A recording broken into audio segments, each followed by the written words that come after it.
10 years in Nigeria, you will possibly have as much co-working spaces you have here as possibly the entire Europe together. But more important is how we come together to create an entirely new entity, and that's where the wholeness comes from. Think beyond country, think beyond your borders. Know that anything that you do has a ripple effect, and that you can actually make a huge difference. How people are going to work, going forward. We see that it's becoming more decentralized. So people are working from coffee shops. Everyone can be anything they want to be. You can be an introvert, but you also are able to turn around to be an extrovert if you work hard at it.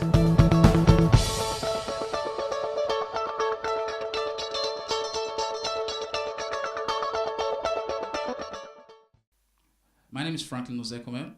Worked in advertising for 10 years. Currently head strategy and development at Insight Redefini. Insight Redefini is a holding company for 6 marketing communication agencies, which include Insight Publicis, Leo Bonnet, Hot Source, TQC, and Mediacom and Media Perspective. So 6 marketing communication agencies. So I head strategy across the group. Also the chief strategy officer for Leo Bonnet. But on the side, I love trend spotting, which is what I do, and that is why I developed a platform called Think Africa, which is an online integration that spots trends, understand what consumers are doing, and try to give ideas and innovation in terms of where these trends are going about and how you can harness them to make a better whole. I felt that was a big gap in the industry because we didn't have something that was focused on consumer insights. We all talked about consumerism, about creating products and services, but no one or no company was 100% infused in terms of why would these people even bother with what you are creating? What are the attitudes and motivations that made someone interested in whatever you had to tell them? So Think was focused on the idea in terms of let's understand consumers first as people. They have inner issues, they have financial problems, they have things that make them go to a beer parlor, for example, before you start advertising ads for them. So how do you look at them in a context in terms of what their situations are and how you can involve them? So in doing that, we felt we need to put a hub together where people could also come share perspectives and trend meetups. And that is where we developed Common Labs, which is my own co-creation hub as well. In doing that, it also inspired a collective of individuals who loved strategy, who wanted to not just learn and connect with people, but also in themselves, how could they develop a blueprint? How could they develop a feasibility report, a business plan in terms of bringing this idea to life? Because sometimes when you're looking for venture capitalists or people to invest in the ideas, there was always that gap in terms of I have an idea and bringing it to life. In terms of getting resources, they were told to go do certain things, and there was lack in terms of bringing that thing together. So we created B School, which is a common place for strategy and innovation in terms of putting them together, in terms of how you put a strategy document together, how you understand business, markets, people, consumerism, and be able to think, put your idea into something that makes sense. And that is how Common Labs came about. So that is for Think Africa, and that is how I became part of this whole co-creation hub, trying to learn, inspire, and be a part of a collective whole. And in turn, I have also been inspired because a lot of the ideas and things I get from people I sit around, either tutoring or taking from them, because they cut across different industries, local, international.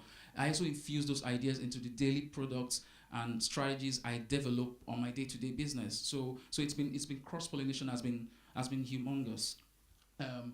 What I see going forward is not just different individuals carrying up different co-creation hubs, developing different tools, but more of cross-pollination and putting something together where everyone can become a whole and create something or an entity that everyone can deal with. So I think that is the future of what we're doing. I mean, if you look at a few years ago, before the explosion of the internet age, how did we congregate together? I mean, we had different ideas of communities. Either people hung out at beer parlors after work, or it could be spaces in the office, or it could be going to what you call game centers or video halls where you wanted to go watch football things and something. Those were the little co-creation hubs we have, where people could sit down, share ideas, and then in their individual ways go work on it together. But due to technology saturation and the advent of the mobile age, we now have access to a whole world of technology, and it's brought about, it has awakened a whole new hunger for knowledge, for tools, for skills.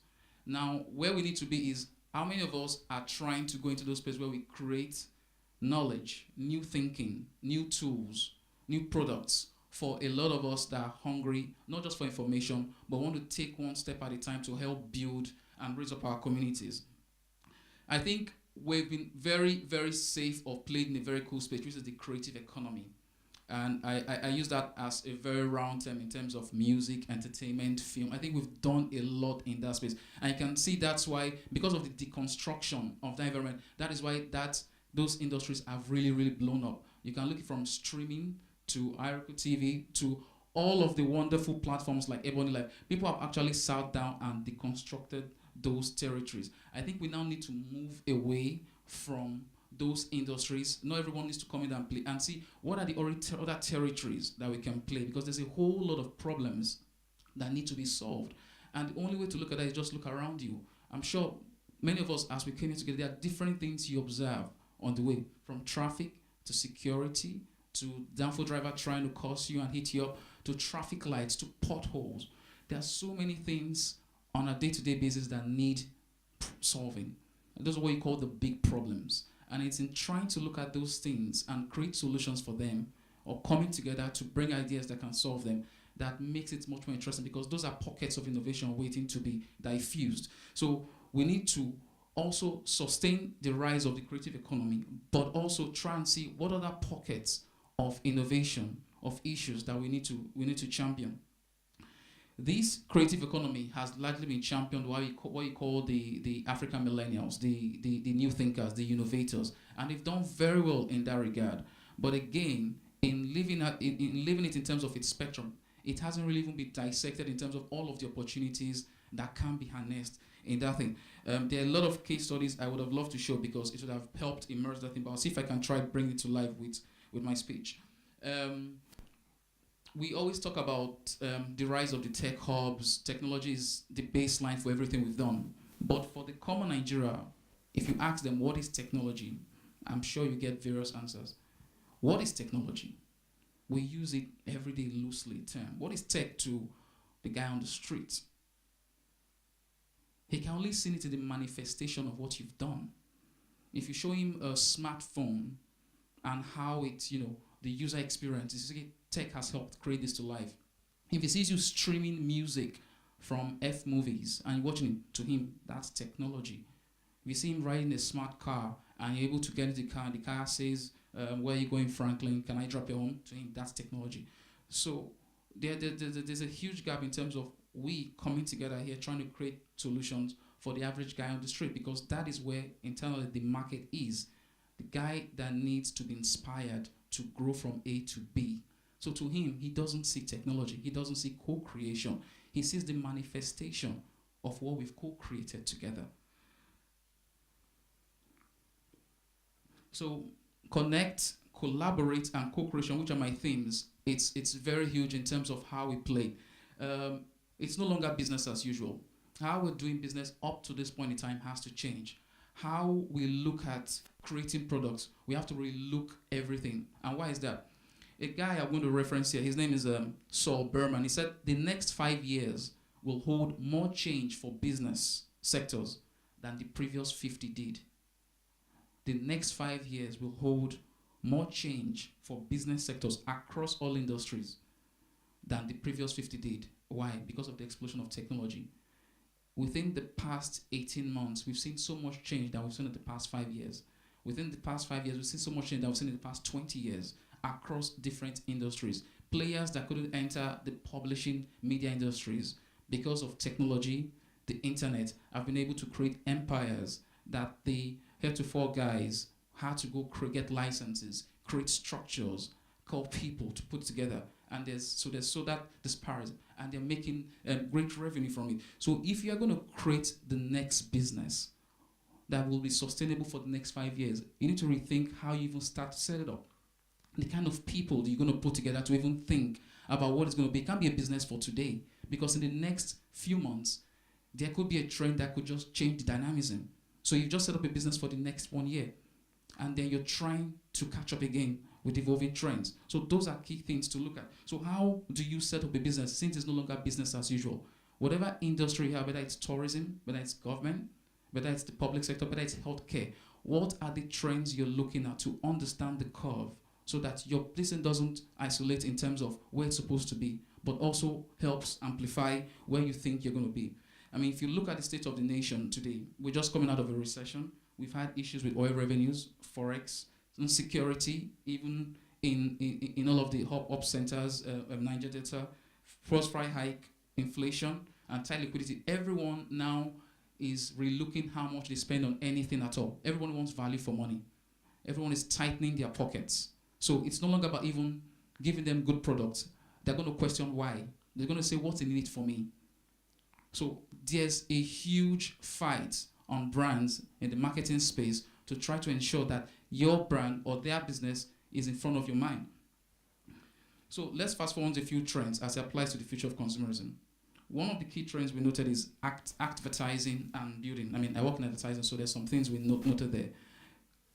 Brands are trying not to longer to speak to people because it doesn't work anymore. So it's not about how much I want to advertise to you and if you're going to listen to me. It's how can I create an act that you can also be part of. And that's why you see a lot of them trying to go into the activation space. But I still see that one way as a one-way talk to the consumer. You have to create an act that they believe in. Your brand or the product you're trying to create has to have purpose. It has to have a belief system, something that the consumer or the person you are creating it for a larger whole, has to feel that he or she is a part of it and help drive it forward for you as an advocate. If you don't, then it will only be sort of a promotion for them. And after then, they'll jump into the next product or service. They'll never be loyal to your brand. But if they feel they're a part of it, then advertising takes place. And that is why you see brands trying to grow communities. We've seen some innovative retail banks trying to create communities, even though it's not about the primary thing they do, because they understand and they've dissected where the future of the market is. So they're trying to create pockets of communities that they can be invested in, from fashion to lifestyle to media to fashion to food. Those things are not just for us to go and have a cool time. Those things are very strategic, well planned. They are creating businesses and pockets for the next 5 to 15 years by understanding the chargent of the growth of youth market, of the old space. So in doing and creating a product, especially from us coming together, we also looked and create those targets. What pockets of communities do we want to be invested in? Because right now we have to what you call mop up how we'll dissect the people who are trying to create products for. All of us here are either part of a co-working space, are interested in what the world is doing, or we want to be part of one. What we do is develop products, solutions, platforms that will connect with the larger whole, either in Nigeria or beyond Nigeria. So therefore, we must understand the people that we use them, except it's for ourselves. Whether it's for government, whether it's for private purposes, people are going to interact with those products or services. So therefore, the question is to ask is, who are these people you want to interact with? We can no longer look them or base them on their age. We can no longer base them on their location. That is why we said it's no longer business as usual, because the 20-year-old bus driver who you pass by with your fancy car wants to live a life like you. And that is very fun, because you might say that's a Nigerian thing because we're all aspirational. But what does aspiration mean to that consumer? It means he'll probably try to get a DSTV like you, or try to get Go or something just to be like you, dress like you, go to anything to look like you. He will spend much more just to be looked at in a certain way, to be a certain kind of tribe. He wants to be part of certain communities, either it's food, music, fashion. So we need to start looking at interests and communities and no longer just the individual. So is somebody who you describe heretofore as maybe a CDE, a low income class from Agege or Mafoloku, will want to hobnob with the elite class who is in AB at the Polo Golf Club, and he will hang out with them on Fridays and probably buy the kind of beers they're drinking just to be in that space. Then he goes into his own world. So right then, that guy who's 20 and the lower class is part of that community because he has a certain interest. He will spend He will invest to be part of that community. So we need to invest in communities and interests, and no longer in lifestyle or demographic age. That is the way we can grow and amplify our brands and our products. So the trend one is advertising and building communities, and that's how we can grow from art to retail to music and so on and so forth. The second trend we need to look at is Uberification of platforms, and we have two great examples. We've seen the Taxifys, the Ubers, the brands that try to create platforms where they don't necessarily have products and things on ground, but they harness relationships and co-creation, and everybody imputes them, and someone is a part of them.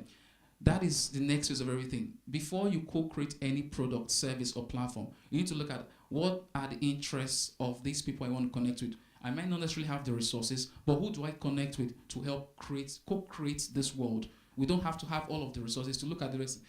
I mean, the context of how we come to be at this theater is a great example of that. Shared interest and shared resources. So we need to look at Uberification of platform, because that is a great way to look at it. But more importantly is also how you even create revenue from those streams. And we need to deconstruct the latent ideas in terms of how businesses are being set, because that will evolve or create an evolution in terms of how we also get money. People are very used to certain ways of earning revenue. You develop a business, you look for who wants to want the product, and then you market it. And that's why sometimes it takes a long process. I think we need to create an ecosystem where the marketing is already embedded in the product. And the only way to look at that is to create a platform where people look at it not just as a product or service, but as something that they are part of. And that means your revenue structure will also be amplified. So rather than creating a business and saying what revenue streams can I come and bring into this, we need to start off from the want of the consumer. What is the need that is already in place, and work backwards to create that trajectory. The third trend is how do we trigger the evolution of consumerism? We looked at things like Netflix versus TV. What is TV today in this world? It's no longer just the four-shaped box. What is TV into this? What is radio? The traditional media is not going to get busted like the way we know it. It's going to evolve. So what it means is tastes and wants and needs will also evolve. The way I watch TV will evolve. And if the way I watch TV is going to evolve, how do you place an ad that you want me to see at 8 o'clock when there's supposed to be a news item and I'm not watching it anymore, I'm streaming it on my phone at a club? How do you place an ad in front of me? Because you feel that ad is the ROI for you to say, I have reached Franklin times 1,000 people in Nigeria. If I'm not at that place in time watching that ad, have you connected with me? How do you gain? How do I see your product? How do I purchase it? So those are the things to really look, because things are really, really right now in what you call a wheel and a circle. So going back to the first point I made, we need, therefore, all of us need to connect with purpose. And what I mean by that is we need to play a real valuable role in the lives of people. We shouldn't look at them anymore as just consumers that want to create products for. We need to look at them as people that have meaningful aspirations and they want to grow. And therefore, we can create real solutions that solve big problems. Everyday human concerns. What are the everyday human concerns? It starts from us. I think the identifiers for creating anything starts with who you are. The question to ask is, who am I? What is my purpose? And why am I doing this? Why do I be part of this hub? Why do I want to co-connect with anybody to co-create anything? Is there something in it for me? Am I creating for myself? Or am I creating for someone else? How do I create real sustainable solutions that will help those people around me? And if you look at it from two tangents, one I call what you call the product-centric needs, and the other I call the human-centric needs, and I'll read a couple of them. How do I give more value? That is what people always ask. How do I create and give more value every time? How do I create more opportunities? How do I create more access? How do I create more facilities? How do I create more options? How do I create more solutions? Now, that would be looking at it from a product-centric view. To look at it from a humanistic element would be, how do I improve the quality of life? How do I create career advancement for you and personal growth? How do I give you business success? How do I give you better security? How do I give you personal growth? So it's no longer your product in place. First thing, it's about the human need. And once you put the human need in front and walk backward, the consumer sort of walk towards you because you've connected with their innate needs. So we need to dimensionalize our ecosystem. There are so many territories that we can play in. If you're looking to invest in new thinking, if you're looking to develop a new business, or if you're looking to champion new thinking, new wealth, and new creation, there are a lot of things we can harness to. And some of them include, for example, healthcare. The wellness business is huge, but I think it's still really glossed over. Physical, mental, and social prosperity is the innate want of every Nigerian, including us here. That's a huge business. I think we need to look at how we can improve the wellness business, and it's go beyond fruits and favorite things and things. It's really looking at it from a human perspective. I think sometimes, and I don't think I'm going to put blames on anyone, we've overemphasized the growth of the youth market. We know that it's going to be a very great youthful market in the next 25 to 35 years. But there are different implications for those who own businesses.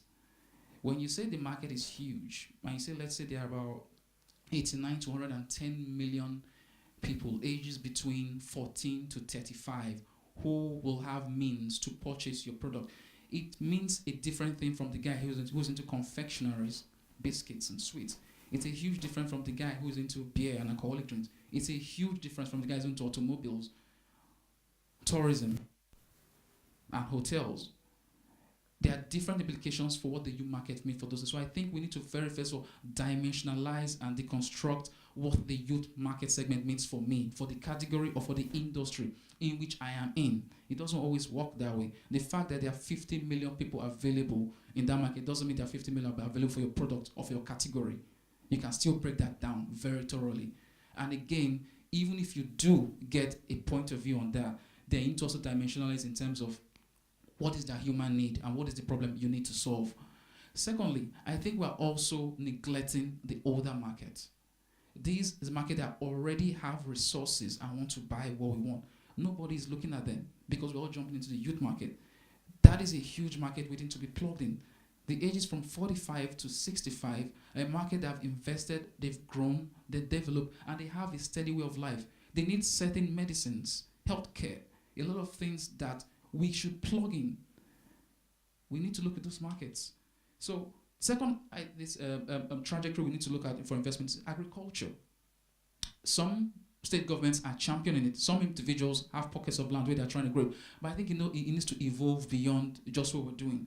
We need to look at mechanized farming and drone agriculture. And I think we have the minds here who can help create and make it not just an elitist thing or something that happens in one or two states, but we need to commoditize the idea so that various farmers who are across the country want to invest in that thing can buy pockets of those things. And the more we create access to those programs, the more you have a larger market base for your investments. Thirdly, is even in technology, as we call it. What is technology? And I asked that before. There are various aspects to technology. You can look at it from the mobile angle. We can look at it from tech cities, creating smart hubs.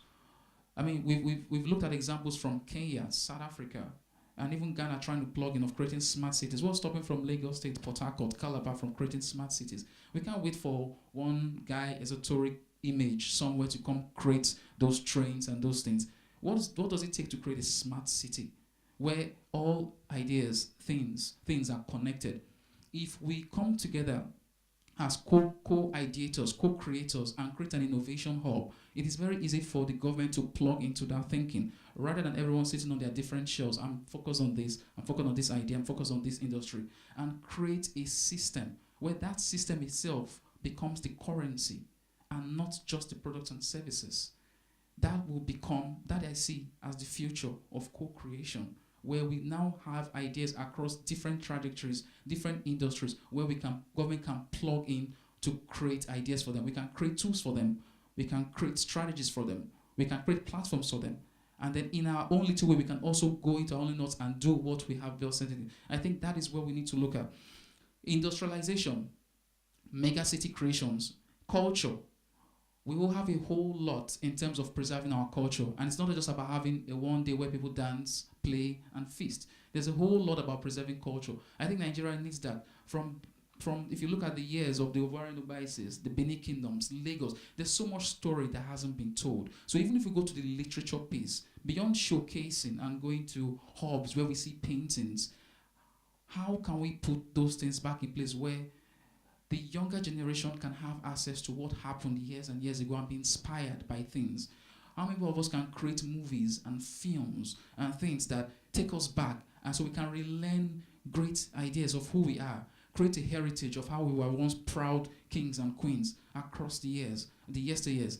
The books, we no longer have books. We no longer have places where people can congregate and just read and be inspired. So there are a whole lot of flaws. Even in the traditional dunes, there are a whole lot of things that we need to relook at them and see how we can take them to the market. So that's dimensionalizing the ecosystem. I think there's a lot to do in technology, in terms of creating technology hubs for the youth market that we can commoditize, creating inner city techs, youth innovation centers that can inspire them. I believe that we need to look at urban renewal centers, creating mega and industrialized cities. I believe there's a future in agriculture. I believe there's a future in healthcare, looking at Medicare and how we can transform it with technology. I believe there's a future in how we preserve and share our culture. I believe we all need to create a transformation model and ecosystem by partnering together. Connection is about shared meaning. We're all in a shared world, but it doesn't have meaning if we still go and isolate ourselves and do our own thing. We must have interests that definitely brought us here, but in a real co-creation world, in what I call a co-world, it means there are interests that we care about. So if some of us come together and say, I am interested in agriculture, I am interested in advertising, I'm interested in the youth market, I'm interested in government, let those pockets of communities come together and create innovative solutions that goes beyond just products and services, but it's about creating an entirely ecosystem where we continually teach, enlighten, educate, create tools, services, experiences for whoever wants those things. I think that is how we can grow those things. That is how I analyze the growth strategy can be integrated for a few coaching working system. So we need to develop systems, processes, and platforms. In a co-world, in the ideal co-world, what I call the future forward enterprise, I see it like an amalgamation, like a transformer, like what you call a Voltron, where different people, different thinking come together to solve a solution and then break our target again to go do what they do. So it's about bringing ideas to the table. It's about business and commerce, definitely. It's about having a design thinking mindset where you look at the value chain from how can I help a business, how can I help its market, how can I help them connect to the consumer, how can I market it and advertise, and look at how we can get streams of revenue from each of those pockets rather than one way. And then how can I apply innovation so that it's not just centered in one place, but everyone can soak on it and learn it. I think that's the future. Thank you very much.